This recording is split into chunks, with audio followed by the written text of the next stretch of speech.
Hi everyone! Welcome back to our channel! Another vlog, another kwento na naman ng aming buhay pamilya abroad dito sa bansang Oman.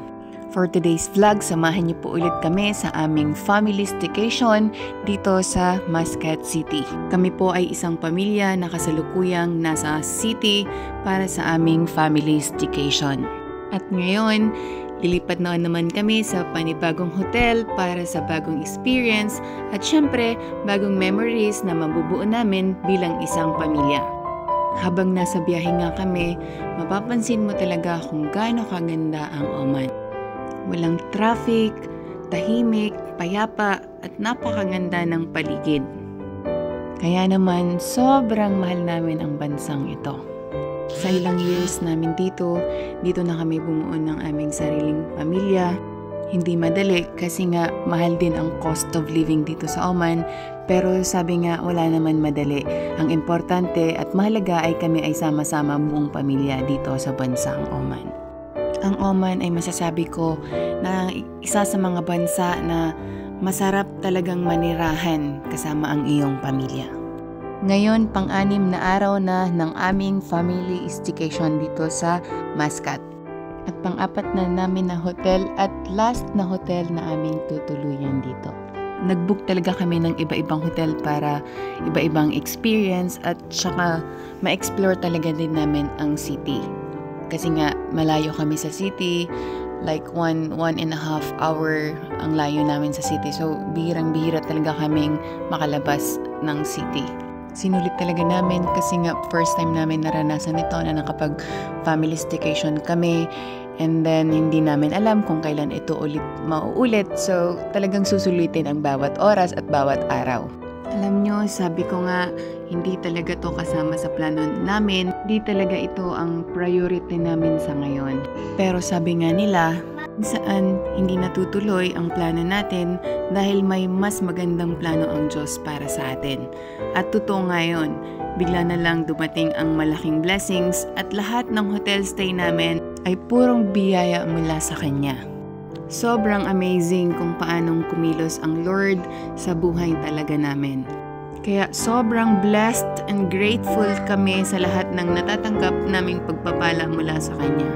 Kaya tandaan, kung may tiwala ka sa Diyos at marunong kang maghintay, walang imposible. At isurrender lang lahat natin sa Kanya at hayaan natin ang Lord ang gumabay sa bawat hakbang natin. Andito na nga kami, nakarating na kami sa bagong hotel na aming tutuluyan. Pababa lang ng mga gamit at mag-check-in na city.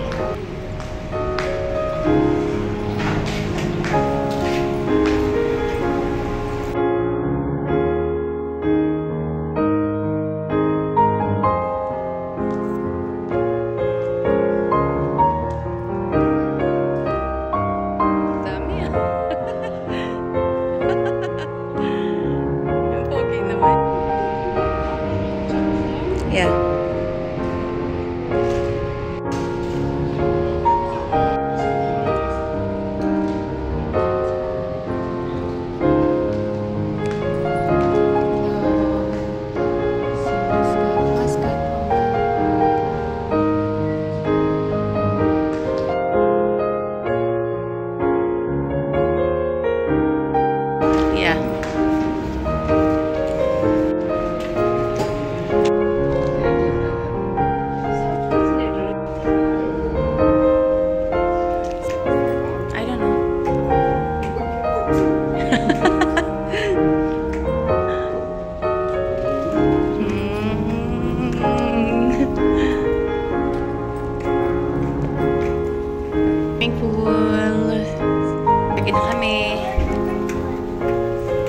Punta na kami sa room.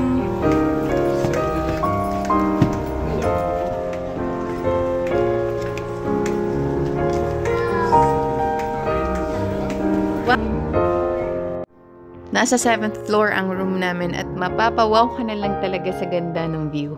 Yeah, check. Oh, so nice.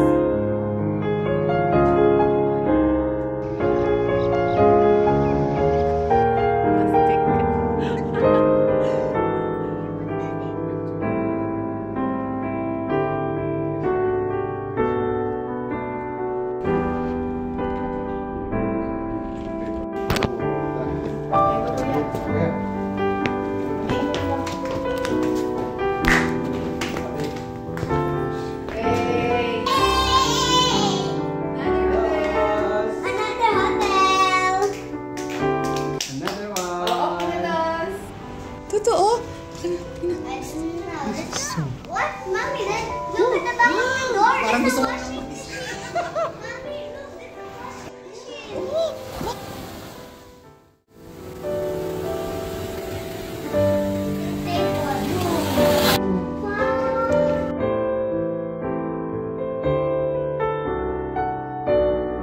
siguro meron.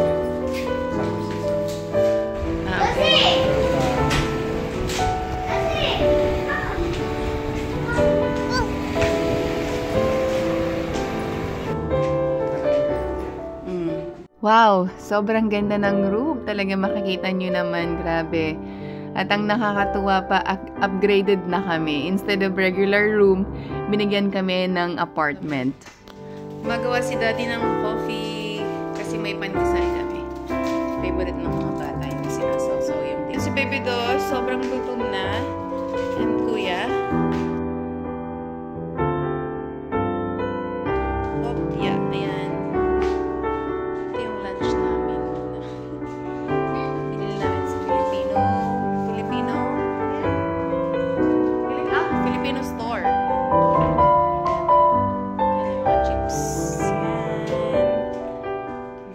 Blessed talaga na na-upgrade kami kasi 3 days kami dito sa Studio M mag-stay.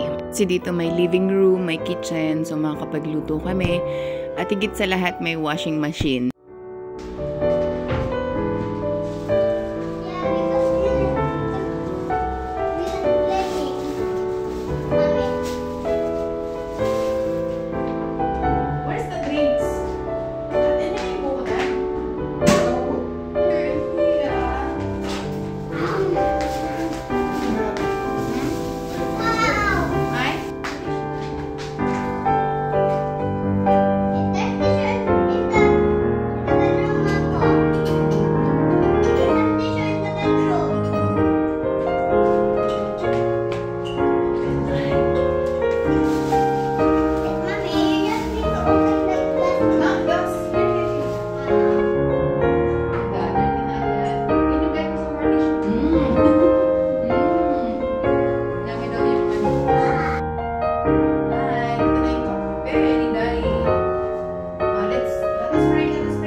Dapat talaga 4 days lang yung staycation namin dito sa Mascat. Since minsan lang naman nag-extend kami, kaya ang dala kong damit ay kulang na. Halos lahat madumi na. So, good thing na may washing machine dito, makakapaglaba kami. Blessing talaga na na-upgrade kami sa apartment. Kaya minsan, mga simpleng bagay, ang pinakadakilang blessing. Kaya matuto tayong maging masaya sa kung anong meron at magpasalamat araw-araw. Tara, kain tayo! Nag-heavy breakfast naman kami bago mag-check out sa Mercure Hotel, kaya bread and coffee lang muna. After namin kumain, lalabas muna kami at bibili kami ng kailangan sa project ni Kuya. Ang ganda rin ng location ng Studio M kasi malapit sa lahat. Ang daming shop sa paligid.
Again. China market. Oh, that's a China market over there. China market.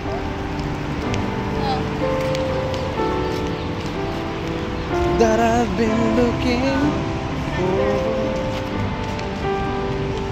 for. Dust. Hello. Here we are. Welcome to. Nakabili na pala kami ng aming kailangan sa unang shop. Ngayon, nandito kami sa China Mart para magtingin-tingin.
Wala naman kaming nabili sa China Mart kaya lumabas na kami at bumalik kami sa unang shop na pinuntahan namin para kuhanin yung mga napamili namin.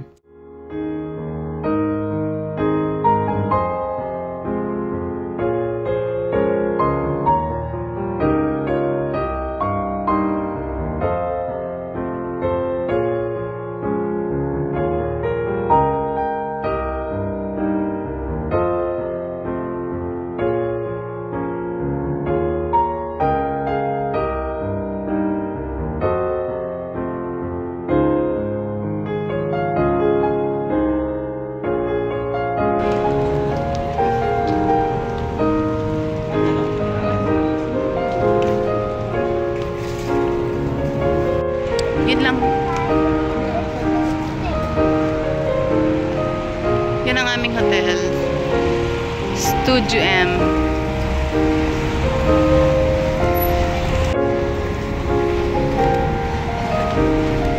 Ito yung aming hotel.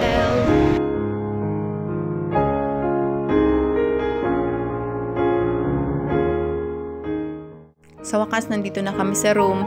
Nag-order lang kami ng pagkain, kumain at nagpahinga. Hanggang dito na lang po ulit. Salamat po sa pagsama sa amin ngayon. Huwag kalimutan na mag-like, share, and subscribe para updated po kayo sa aming buhay pamilya abroad dito sa bansang Oman. See you po sa aming next vlog. Maraming salamat po. God bless you all po. Bye!